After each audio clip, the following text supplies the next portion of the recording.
ఓం శ్రీ గురుభ్యో నమ.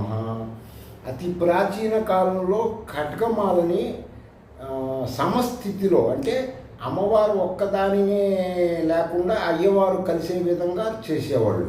దానిని రశ్మి మాల మహామంత్రం అంటారు. రశ్మి అంటే సూర్యుడి నుంచి వచ్చే కిరణాలు. ఇక్కడ ఇద్దరు కలిసినప్పుడు వచ్చేటువంటిది చాలా అద్భుతమైన బ్యాలెన్స్. సూర్యనాడి, చంద్రనాడి, సుషుమ్నా నాడి మూడు యాక్టివేషన్ అయ్యే విధంగా వాళ్ళు ప్రతిరోజు వచ్చేసి ఉదయం పూట ఇది చేసుకోవచ్చు. ఇది అర్చన పరంగా వస్తుంది కాబట్టి దీనికి ఉపదేశాలు అవసరం లేదు. ఏమని చెప్పాలి? ఓం శ్రీం హ్రీం నమః శివాయ. ఇది శక్తి పంచాక్షరి మహామంత్రం అంటారు దీన్ని. ఉపదేశపరంగా అయితే దీనికి షడంగాలు అవి ఉంటాయి.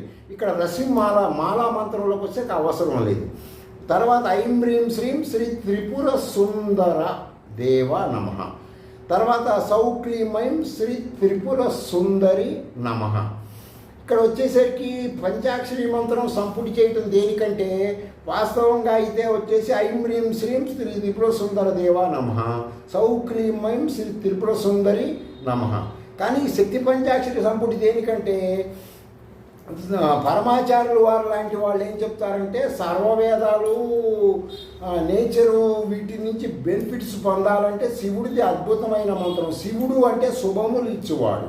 శివలింగంగా ఉపనిషత్తులు పరంగా చెప్పట్లేదు. ఈ మంత్రం శృతి ప్రామాణికం. శృతుల ప్రామాణికమైనప్పుడు ఆ మంత్రంలో ఓం అని వచ్చినప్పుడు మహావిస్ఫోటమైన శబ్దము. విస్ఫోటమైన శబ్దం పక్కన శ్రీం హ్రీం అంటే శ్రీం వచ్చేసి పరమేశ్వరి, హ్రీంకారము పరశక్తి ప్రణవములు. రెండు ప్రణవములు ఒక నిరాకారమైనటి ఓంకారం మూడు కలిసిన నమః శివాయ. అంటే నేను శివుడికి నమస్కారం చేస్తున్నాను. ఈ మూడు పరంగా ఉన్న అమ్మవారి రూపంలో అయ్యవారి రూపంలో శివుడికి నమస్కారం చేస్తున్నాను.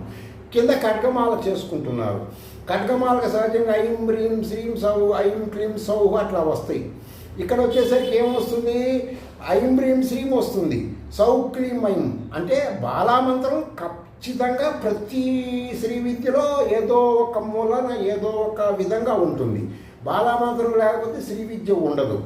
కాబట్టి ఆ విధంగా ఉంటుంది.